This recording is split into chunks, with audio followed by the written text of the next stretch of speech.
আসসালামু আলাইকুম বন্ধুরা, আশা করি সবাই ভালো আছেন। আমিও আল্লাহর রহমতে অনেক ভালো আছি। আজকে আমি আপনাদের সামনে নিয়ে আসছি সবজি রুটি। এটা বানানো খুবই সহজ এবং খেতেও অনেক লোভনীয় হয়, অনেক স্বাদ হয়। আমি বানিয়েছি, তাই আপনাদের সাথেও শেয়ার করলাম। এটা সকাল বিকাল নাস্তা হিসাবে পরিবেশন করতে পারেন অথবা বাচ্চাদের টিফিনেও দিতে পারেন। এমন রেসিপি বানিয়ে বাচ্চাদেরকে দিলে টিফিন বক্স খালি করে নিয়ে চলে আসবে দেখবেন। আমি এটা বানানোর জন্য এক বাটি ময়দা নিয়ে নিলাম। আমি ভালোভাবে সেঁকে নিলাম। এরপরে নিয়ে নেব দুটি ধনিয়া পাতা, যত ছোট করে কাটা যায় আমি একদম ছোট ছোট করে মিহি করে ধনিয়া পাতাগুলো কেটে নিলাম। ধনিয়া পাতা বড় রাখলে রুটি বেলতে কষ্ট হবে, ওটা খুলে খুলে বের হয়ে যাবে। সেই জন্য একদম মিহি করে ছোট করে করে কেটে নিতে হবে। ধনিয়া পাতাগুলো একদম কুচি কুচি করে কেটে প্লেটে উঠায় নিলাম। এখন মরিচ নিলাম, কাঁচা মরিচ 2টা। এগুলাও ছোট ছোট করে একদম মিহি করে কেটে প্লেটে উঠায় নেব, যত ছোট করে কাটা যায়।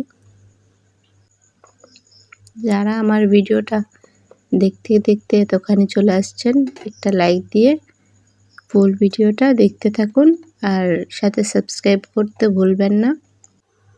এখানে আমি দিয়ে দিলাম 1 চামচ বেকিং পাউডার আর পরিমাণ মতো লবণ দিয়ে সবগুলা দিয়ে একদম ভালোভাবে নেড়ে ছেড়ে নেব। এরপরে দিয়ে দেব 1 চামচ পরিমাণ সয়াবিন তেল। সবগুলো একসাথে মিক্স করে নেব।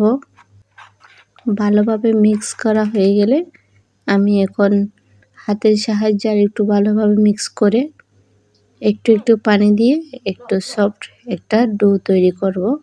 বেশি পানি একসাথে দেব না, একটু একটু দেব, যেন বেশি হয়ে গেলে তো সমস্যা।